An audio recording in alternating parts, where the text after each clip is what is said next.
Bonjour les copains internautes, troisième capsule. Je me présente, le samouraï bienveillant. La suite de mon grand coup de gueule.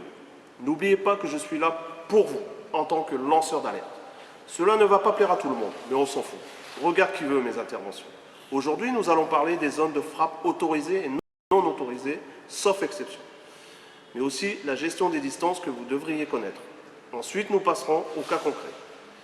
Pour ce qui est de la gestion des distances, vous en avez 4. Intime, sociale, de sécurité et la fuite.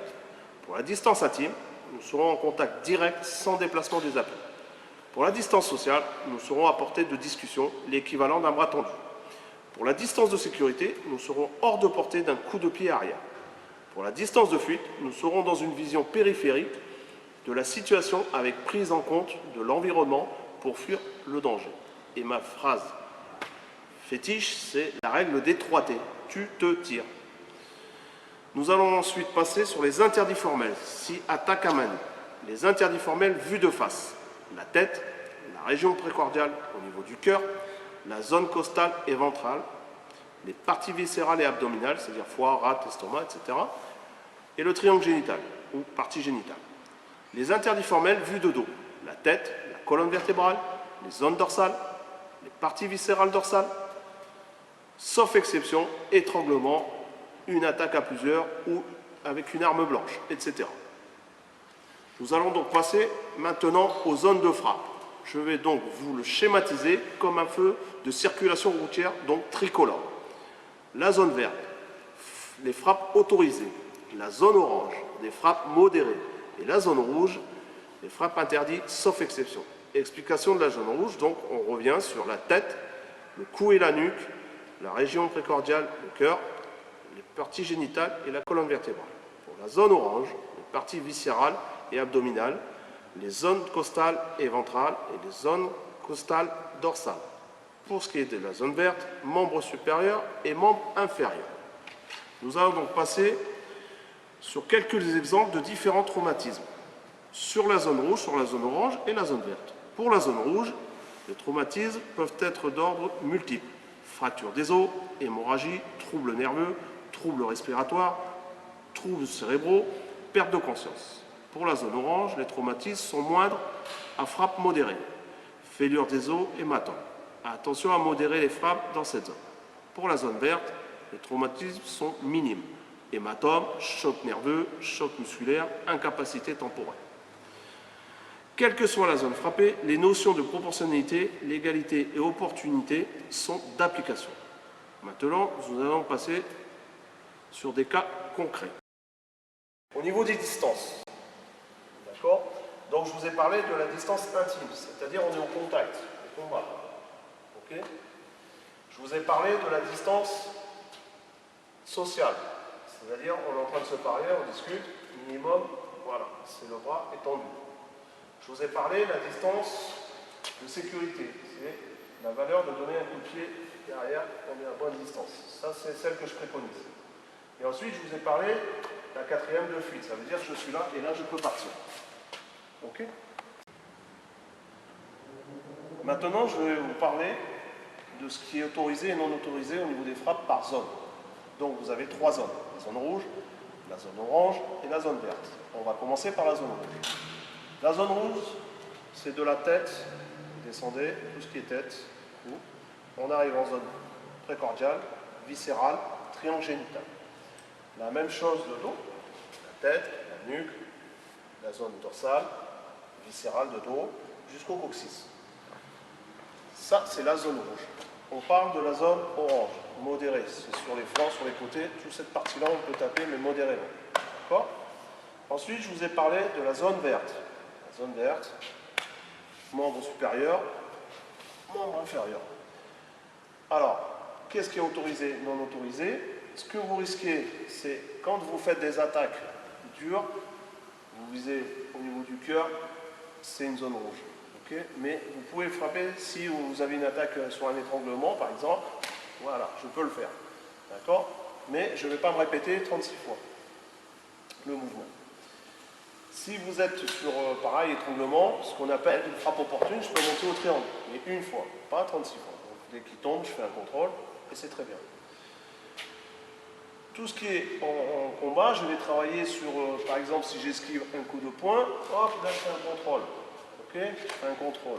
Je suis en zone verte, pas de problème, je ne casse pas. À partir du moment où je ne casse pas, je ne passe pas en rouge, je reste toujours en vert.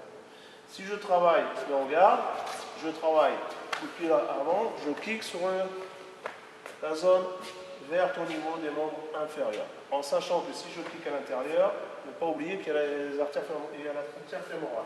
D'accord?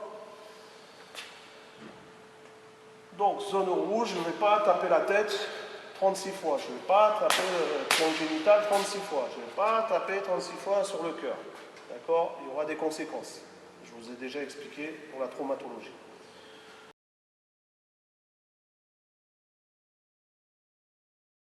Alors, je vais vous faire quelques exemples de ce qu'il faut faire et ce qu'il ne faut pas faire. Pourquoi? Parce que je vous ai parlé du cadre légal, donc il y a des techniques auxquelles il faut s'y tenir, dans le sens si vous faites des contrôles et moyens d'amener, comme en police ou autre, vous pouvez le faire aussi en tant que civil. Donc là, je vais vous faire voir par rapport à d'autres styles, sans pour autant les dénigrer, mais vis-à-vis du tribunal, vous serez en tort. Donc, sur un crochet, par exemple, boum, boum, boum, ça, il ne faut pas le faire. Boum, boum, boum, il ne faut pas le faire. Par contre, pareil, bam, bam, contrôle, frappe, contrôle, contrôle, contrôle. OK? Encore un petit exemple sur, par exemple, un étranglement à moi. Boum, je suis saisi. La première chose à penser, c'est ventiler. Donc je ventile, je frappe. J'amène, contrôle. Par exemple. Même chose, boum. Je frappe, j'amène, je tape, ok. Et non, bah, bah, bah, bah, bah, bah, bah. Ok? Là, vous allez en danger. D'accord? Merci. Alors, un petit dernier exemple, parce que je ne vais pas m'étaler, je ne vais pas faire voir toutes les techniques, mais c'est juste d'être dans une logique par rapport à votre cadre légal français et de ne pas mettre ses élèves en danger. D'accord? Donc, sur une simple attaque au couteau qu'on voit un petit peu partout, par exemple, à la gorge. Saisie, machin, etc. La première chose que font les gens, naturellement, c'est d'attraper la main. Le problème, c'est que mon triangle, il est dans le mauvais sens, et lui, il est dans le bon sens pour tirer. Donc automatiquement, si j'ai un rapport de force, il me coupe. C'est obligé. Même si je fais ça, il me coupera parce qu'il sera plus puissant que moi. Donc qu'est-ce qui se passe? Au couteau, vous avez le droit de taper, ce qu'on appelle une frappe opportune, vous faites ça, par exemple. Vous décalez, vous faites ça. L'autre possibilité que vous avez, c'est d'amener, frapper.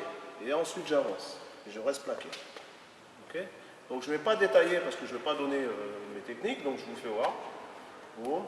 Ça, si je fais ça et que je veux taper en même temps, par exemple ici, lui, il peut tirer. Qu'est-ce que je fais?